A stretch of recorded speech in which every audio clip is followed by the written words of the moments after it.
Hành trình bắt đầu bằng những ngày mắc kẹt trên đảo hoang khắc nghiệt. Mọi chuyện bắt nguồn từ chuyến bay định mệnh cùng chú chó Silver. Nào ngờ sự cố thảm khốc khiến máy bay lao thẳng xuống biển sâu. Vừa tỉnh dậy, anh bàng hoàng thấy mình đang trời với giữa biển nước. Xung quanh chỉ là đại dương mênh mông và hòn đảo hoang vắng.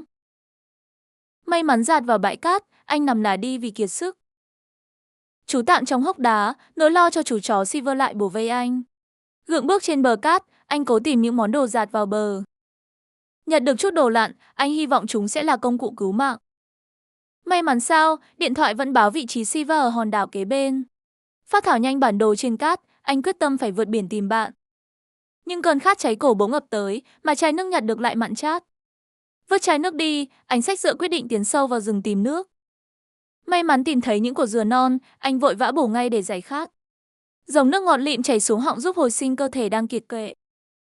Uống xong, anh nạo lấy phần cùi dừa non nhài ngấu nghiến lót dạ. Vẫn chưa đã thèm, anh uống cạn thêm của nữa để nạp đầy sinh lực. Để tích trữ thức ăn, anh cởi áo biến thành chiếc bao tải để đựng dừa. Buộc chặt túi dừa, anh khệ nệ vác chiến lợi phẩm quay trở lại bãi biển. Chơi đùa với chú thằn lằn nhỏ, anh cảm thấy bớt cô quạnh trên đảo hoang. Xốc lại tinh thần, anh hì hục cào bới cát để san phẳng mặt nền lều. Khát nước, anh dốc ngược ống tre uống cạn những giọt mưa đọng hiếm hoi. Tận dụng phế liệu từ biển, anh lôi đoạn tre trôi giạt vào làm khung lều. Ghép xong mặt sạp tre, anh nhún nhảy thử tải rồi nằm bẹp xuống nghỉ ngơi. Cùng lúc ấy ở đảo bên, chú chó Silver cô đơn trên cát ngóng bóng chủ. Trở lại dựng lều, anh tỉ mỉ dùng dây cước siết chặt các chốt nối tre. Làm việc mệt nhọc buộc anh phải tu thêm những ngụm dừa thanh mát. Nhưng dừa không đủ no, anh ăn nốt cùi rồi khoác đồ lặn xuống biển. Ngục lặn dưới biển sâu, thế giới san hô hiện ra lộng lẫy đầy sự sống. Bất chợt chú cá mập con lượn ngang qua khiến nhịp tim anh lỡ một nhịp. Giữ bình tĩnh, anh làm nằm súng lặn tiến sâu vào bãi đá ngầm tìm mồi. Đàn cá lượn lờ trêu người khiến những cú bắn đầu tiên liên tục trượt. Cả chú rùa biển cũng lững thững bơi qua như chế giễu kẻ đi săn. Bỏ qua rùa biển, anh tiếp tục lùng sục từng kẽ đá ngầm tìm bữa tối. Đại dương quá rộng lớn khiến việc săn bắt cá trở nên vô cùng khó khăn. Chăm chú đổi hướng ngắm bắn, anh khao khát hạ gục được một con mồi. Chạm trán sinh vật gai góc kỳ lạ, anh tự nhủ đây chẳng phải sân chơi. Kể cả chú cá nóc bơi lờ đờ trước mũi súng anh cũng chẳng buồn bắn. Đuối sức sau cuộc săn thất bại, anh đành nằm bẹp thở dốc trên bãi cát. Bụng đói meo, anh vẫn gượng dậy kéo những thân tre lớn làm cột lều. Anh hì hục khét hố cát sâu để chôn chân cột lều cho thật vững chãi. Những nút thắt dây cước được buộc siết cẩn thận để chống chọi gió biển đêm. Khung lều dần thành hình nhờ bàn tay khéo léo của chàng thợ bất đắc dĩ. Ngồi trên sạp tre, anh tự hào ngắm nhìn thành quả vừa cất công dựng nên. Phía xa xăm, chú chó Silver vẫn mỏi mắt hướng về biển khơi mong chờ chủ. Hoàng hôn buông xuống, anh vội vã gác những thanh mái ngang trước khi tắt nắng. Đêm đến, anh dọi đèn vào rừng bẻ những tàu lá cọ lớn để lợp mái. Lớp lá cọ lợp trên mái lều tạo nên không gian ẩm cúng che sương đêm. Mệt mỏi dã rời, anh ngả lưng xuống chiếc sạp chìm vào giấc ngủ đầu tiên. Sáng hôm sau bừng tỉnh, bóng râm của lều lá giúp anh phục hồi sinh lực. Để ăn mừng, anh phá cách pha gói cà phê hòa tan vào trái dừa tươi. Ly cà phê dừa béo ngậy giúp tinh thần anh trở nên sảng khoái lạ thường. Ngay cả chú thằn lằn cát bé nhỏ cũng bị thu hút bò tới làm quen. Đang tản bộ, anh xui xẻo đạp trúng mảnh thủy tinh găm sâu vào gót chân. Máu chảy ròng ròng, anh nén đau rửa vết thương và lôi hộp cứu thương ra. Tự tay quấn băng gạc, anh cắn răng chịu đựng cơn đau rát thấu xương tủy. Vết thương nhức nhối buộc anh phải nhảy lò cò về lều tiếp tục công việc. Dù đau đớn, anh vẫn nỗ lực đan lá chuối che chắn thêm cho vách lều. Một bức tường che cản gió cũng được anh hì hục dựng lên chắn sương lạnh. Cẩn thận hơn, anh lặp thêm lớp lá chuối to bản lên mặt mái lều. Nhờ vậy túp lều sinh tồn đã trở nên kiên cố và an toàn tuyệt đối. Ngả lưng xuống lều, anh thả hồn ngắm nhìn thành của kỳ diệu của chính mình. Tuy lều đã xong nhưng bụng lại đói, anh cầm dựa băng vào rừng kiếm ăn. Len lỏi qua tán cây, mắt anh sáng rực khi thấy buồng chuối rừng trên cao. Vung dựa phạt đất cuống, anh sung sướng tóm gọn nguồn lương thực dự trữ dồi dào. Treo buồng chuối trước lều, nỗi lo chết đói phần nào tan biến khỏi tâm trí. Bụng đói meo, anh bẻ vội của chuối xanh nhai ngấu nghiến dù vị chát xít. Thấy ăn chuối xanh không ổn, anh xách súng lặn quyết phục thù dưới đại dương. Bắt gặp chú cá mập con lượn lờ, anh giữ im lặng chờ sát thủ rời đi. Quay lại mục tiêu cũ, anh ngắm nghía những chú cá sặc sỡ bơi quanh bãi đá. Quen thuộc địa hình, anh len lỏi vào các khe nứt san hô tìm cá. Tập trung cao độ, những phát đạn giờ đây đã đạt độ chính xác đáng nể. Vài cú phóng điệu nghệ giúp anh hạ gục liên tiếp những con cá béo mập. Nắng chiều buông xuống, anh kiêu hãnh vác chiến lợi phẩm bước từ biển lên bờ. 4 con cá mập mạp là phần thưởng xứng đáng cho nỗ lực không ngừng nghỉ. Anh treo sâu cá lủng lẳng trước lều như chiến tích của thợ săn thực thụ. Chuẩn bị nấu nướng, anh hì hục đào một hố cát sâu làm bếp lửa dã chiến. Lấy thanh củi mồi lửa, anh quyết tâm biến sâu cá thành bữa tiệc thịnh soạn. Dơm dạ khô dụng được gom lại làm thành búi bùi nhùi dẫn lửa hoàn hảo. Bằng kỹ thuật đánh lửa ma sát, anh xay thanh gỗ đến rát cả hai tay. Miệt mài cọ sát, luồng khói mỏng manh cuối cùng cũng bốc lên từ mớ bùi nhùi. Nhẹ nhàng thổi hơi, đốm than đỏ rực bùng lên ngọn lửa ấm áp giữa đêm. Châm thêm nhánh củi khô, anh duy trì lò than cháy rực chuẩn bị nướng cá. Ngồi cạnh đống lửa, anh dùng dao cẩn thận làm sạch vảy sơ chế mớ cá. Thiếu đồ nghề, anh khéo léo dùng lá chuối cuộn kín bưng những con cá tươi. Đặt bọc cá vào than hồng, lá chuối sẽ giúp giữ nguyên vị ngọt tự nhiên. Đang chờ cá chín, tiếng sột soạt ngoài bìa rừng tối khiến anh giật thót người. Cầm gậy phòng thủ, anh hồi hộp dọi đèn pin lùng sục vào màn đêm đen kịt. Nhìn kỹ trên cây, tiếng động hóa ra từ một chú tắc kè khổng lồ. Thở phào nhẹ nhõm, anh gạt than lấy những bọc cá đã chín xém ra ngoài. Bóc lớp lá cháy xém, anh lấy ra những phần thịt cá trắng ngần hấp dẫn. Mùi thịt cá thơm phức bốc khói nghi ngút đánh thức trước dạ dày trống rỗng. Bốc ăn ngấu nghiến, anh tận hưởng hương vị ngon lành tuyệt đỉnh chốn hoang dã. Ăn no nê xong, anh lấy bàn chải đánh răng vệ sinh khoang miệng cẩn thận. Xúc miệng bằng nước dưa, anh khoái chí đánh bay mùi cá nướng tanh nồng. Uống cạn ngụm dừa mát lạnh, anh cảm thấy cơ thể được thanh lọc hoàn toàn. Anh ngả lưng trên sạp tre ngắm bầu trời sao tĩnh lặng trước khi thiếp ngủ.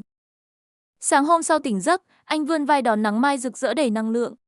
Tắm mình dưới biển xanh mát dịu giúp anh đánh thức mọi giác quan hoài. Tắm xong, anh trèo vút lên cây hái những quả dừa mọng nước tươi rói rói. Lấy dao vát đi nắp của dừa, anh cẩn thận đục lỗ giữ nguyên dòng nước. Tu một hơi dừa thanh khiết, mọi mỏi mệt hôm qua đều bay biến tức thì. Nạp đủ năng lượng, anh cặm cụi bới tìm phế liệu hữu ích ra trên bãi biển. Tận dụng than hồng đêm qua, anh cẩn thận nhóm lại ngọn lửa bập bùng rực rỡ. Phát hiện miệng hang nhỏ lấp ló, anh tò mò lấy cành cây chọc thử thăm dò. Móc vào hố, anh khiêu ra một chú qua hung hăng đang chĩa cẳng phòng vệ. Rớt xuống cát, chú qua cuống cuồng bò thụt lùi trốn chạy khiến anh phì cười. Quay lại bếp, anh hòa tan nốt gói cà phê dã chiến vào trong sọ dừa. Mùi cà phê dừa sủi bọt thơm phức kích thích sự tỉnh táo cho ngày mới. Khởi động xong, anh hì hục khiêng những khúc tre lớn ra bờ biển để đóng bè. Những ống tre lớn được xếp song song làm mặt sàn rộng rãi cho chiếc bè. Anh lấy dây cước đan chéo cẩn thận siết chặt các khớp nối mặt sạp tre. Siết chặt vòng dây cuối, chiếc bè cứu sinh thô sơ đã hiện hình hoàn chỉnh. Tìm được miếng ván dẹt, anh ghép vào đầu gậy làm chiếc mái treo đều hướng. Kéo bè xuống mép biển, anh hồi hộp thử nghiệm độ nổi thăng bằng của nó. Trèo lên bè thử nghiệm, anh khoái chí nhận ra mặt sạp thăng bằng tuyệt vời. Thu xếp đồ đạc xong, anh nhâm nhi ly cà phê chia tay túc lều lá. Đẩy bè ra khơi, anh mang hy vọng vượt biển tìm lại chú chó cưng Silver. Khởi đầu thử thách tại vùng En Tá khắc nghiệt, Đức Gia phải đối mặt với muôn vàn khó khăn rình rập. Dưới cái lạnh thấu xương, chiếc xe bọc thép rẽ tuyết đưa anh tiến sâu vào điểm tập kết. Xe nhanh chóng mắc lầy, buộc gã thợ săn vác ba lô tự đi bộ chống chọi với bão tuyết. Đứng giữa bình nguyên hoang vắng, anh cẩn thận quan sát và nhắm đến khu rừng nhỏ phía xa. Tưởng chừng mặt băng đủ vững chãi, tiếng nứt răng rắc dưới chân lập tức ép anh lùi lại. Bụng đói cồn cào, gã đàn ông chuyển hướng khám phá một căn nhà hoang thầm mong tìm được đồ ăn. Dù chẳng có lấy mẩu thức ăn nào, chuyến lục lọi vẫn đem lại chiếc lon sắt và cuộn len quý giá. Mặt trời khuất bóng rất nhanh báo hiệu đêm đông buông xuống, ép anh phải khẩn trương hạ trại. Bằng cách gom cảnh bách xù lót nệm dày, một lớp cách nhiệt hoàn hảo đã hình thành ngăn khí lạnh. Vượt qua đêm dài tê buốt, nguồn nước suối trong vắt hiện ra giúp anh giải tỏa ngay cơn khát. Phát hiện hang chuột béo bở, tay thợ săn dùng đá chặn cửa rồi đổ nước ép con mồi chui ra. Tóm gọn con vật xấu số, anh liền xử lý sạch sẽ nội tạng rồi lên đường tìm nơi nhóm lửa. Vừa đến được khu rừng thông, anh nhanh chóng hạ ba lô và gom vội mớ cỏ khô làm bùi nhùi. Tận dụng viên pin máy quay mang theo, anh khéo léo chập mạch tạo tia lửa thắp sáng khu trại. Trong lúc chờ hầm thịt chuột, gã đàn ông tranh thủ gom cành cây dựng một túp lều che gió. Dù mùi vị thịt nhạt nhẽo khó nuốt, bữa ăn hiếm hoi này vẫn cung cấp đủ năng lượng qua đêm. Sáng hôm sau, mặt băng tan chảy dưới ánh nắng gắt khiến bước chân qua hồ đầy dẫy rủi ro. Vừa may mắn thoát khỏi hồ băng, vách đá lởm chởm trước mặt lại trực trở răng bẫy kẻ liều lĩnh. Đang loay hoay tìm đường vòng, bầy đại bàng bay lượn đã dẫn đường cho anh tới xác con dê núi. Kiểm tra kỹ phần nội tạng không mang bệnh, anh mừng rỡ vác trọn vẹn xác con mồi trở về trại. Dưới đôi tay điêu luyện, phần lớn thịt được vùi xuống tuyết bảo quản trong khi rải ngon nhất đem nướng. Bào tuyết chút xuống trắng trời cũng chẳng thể ngăn cản anh ung dung chuẩn bị bữa tiệc nướng hoành tráng. Nghe tiếng tuyết lở vang rền từ xa, anh lập tức thu dọn hành trang vác theo tấm da dê rời đi. Gói ghém những miếng thịt hun khói đen nhèm, gã thợ săn tiếp tục dấn bước chinh phục con dốc đá. Chút sơ sẩy trên sườn núi trơn trượt khiến anh đập mạnh đầu gối xuống đá tảng đau đến suýt ngã quỵ. Cố nén cơn đau bước vào vùng tuyết xốp, mỗi nhịp lún sâu tới đuôi càng vắt kiệt thể lực anh. Bị ánh nắng chói chang làm mù tuyết, anh đành dồn sức tàn đào một hốc nhỏ sưởi ấm qua đêm. Đón bình minh trong sương lạnh, anh khẩn trương tận dụng lúc mặt tuyết còn cứng cáp để dễ di chuyển. Thế nhưng tuyết nhanh chóng tàn nhão nhét, hất tung anh xuống hố sâu khiến mọi nỗ lực trở nên vô vọng. Ý chí sinh tồn hoàn toàn sụp đổ, gã đàn ông lì lợm phải gọi đội cứu hộ kết thúc thử thách. Vừa khép lại cơn ác mộng tuyết trắng, anh tiếp tục bị vứt xuống dãy núi hoang sơ bậc nhất Bangladesh. Với hai bàn tay trắng cùng cái dạ dày lép xẹp, anh lao ngay vào vách rừng trơn trượt tìm đường tiến lên. Cơn mưa rừng trút xuống biến mọi vách đá lởm chởm thành những chiếc bẫy trơn tuột vắt kiệt sức lực. Trèo lên được đỉnh núi định vị chưa lâu, bóng tối sập xuống ép anh rảo bước tìm chỗ trốn bầy gấu. Uống vội ngụm nước suối lạnh ngắt, anh chui tọt vào hang đá kín đáo nằm co ro nhịn đói suốt đêm. Sáng ra dã rời lết khỏi hang, anh cẩn trọng đu bám qua chiếc cầu độc một vắt vưởng trên dòng nước xiết. Vượt qua những tảng đá phủ rêu trơn láng, gã thợ săn trèo lên mỏm núi cao nhất nhằm hướng thung lũng. Chọn được bãi đất trồng ráo nước, túp lều tạm bợ bằng gỗ khô và rêu lập tức được dựng lên che gió. Cơn đói xé ruột hối thúc anh sục sạo bìa rừng, vờ vét từng nắm lá me đất chua lét nhét vội vào mồm. Lật đám lá mục thấy mớ nấm rừng, kẻ chết đói chẳng thèm chùi rửa mà cắn nhai ngấu nghiến tại chỗ. May mắn nhặt được 2 viên đá đánh lửa ven suối, anh hớn hở quay về chạy nhóm bếp nấu ăn. Vừa giấu camera theo dõi quanh trại, đôi tay anh đã thoăn thoắt chập đá tóe lửa lên nhúng bùi nhùi. Đám nấm nướng tỏa hương thơm nước mũi giúp anh no bụng, lấy sức tết mớ lông ngựa thành dây câu cá.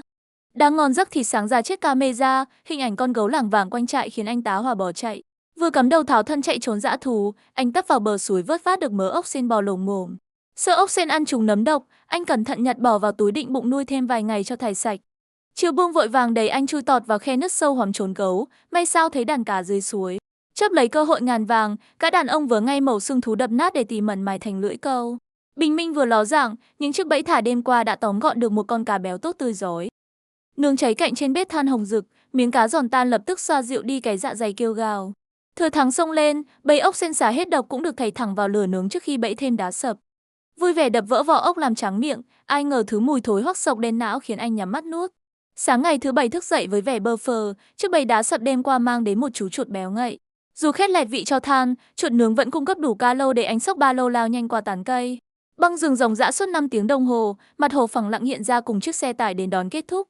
Vừa thoát vùng núi hoang vắng, Đức Gia tiếp tục bị ném xuống khu rừng nhiệt đới Panama ẩm ướt đầy dễ hiểm nguy. Bước những nhịp đầu trên bãi cát nóng rát, các đàn ông vớt vát được thành sắt dì xét làm vũ khí sinh tồn. Vượt qua bìa rừng rậm rạp, cái oi bức ngột ngạt buộc anh úp mặt xuống vũng nước đục màu ven suối dày khát. Bóng tối sập xuống che khuất cả tầm nhìn, ép anh khẩn trương phát quang bãi đá dựng chạy tránh đàn rắn độc. Bình minh ngày mới chẳng khá khẩm hơn khi những tán cây cao vút lấp mặt trời làm anh mất hoàn toàn phương hướng. Bị vắt kiệt sức lực sau chuỗi ngày leo dốc liên tục, anh đành ngồi gục xuống thở dốc lau mồ hôi đầm đìa. Cổ họng khô khốc bốc cháy, các đàn ông vung thanh sắt chém đứt thân cây leo để hút từng giọt nước hiếm hoi. Chợt với được chùm của lạ mọc dại trên thân gỗ mục, anh nhai giòn rụm với vẻ mặt thỏa mãn xoa dịu đói. Men theo lối mòn của bọn buôn lậu, anh đào hố lọc cẩn thận bên vũng bùn lầy lội chắt chiu chút nước ngọt. Dạo bước quanh vũng lầy hôi hám, đống chai nhựa rỗng bị vứt bỏ vô tình trở thành bình chứa nước vô giá. Nhắm mắt uống cạn thứ nước lợm cợn bám đầy đất cát, anh cắm cúi lê bước xuyên qua những bụi rậm chằng chịt gai. Dưới cái nóng hầm hập như thiêu như đốt, ánh mắt anh chợt bừng sáng khi thấy đàn cá tung tăng dưới suối cạn. Lao vội xuống suối ngâm mình hạ nhiệt, đôi tay anh vội vàng cắt ngược đầu chai nhựa giáp thành chiếc bẫy cá. Dùng kiến và ếch nhái nát bét làm mồi nhử, 3 chiếc bẫy tự chế được đặt cẩn thận xuống đáy nước rình mồi. Tranh thủ thời gian chết, tay thợ săn dùng thanh sắt xoài tít vã mồ hôi hột mới đánh lên được ngọn lửa bùng cháy.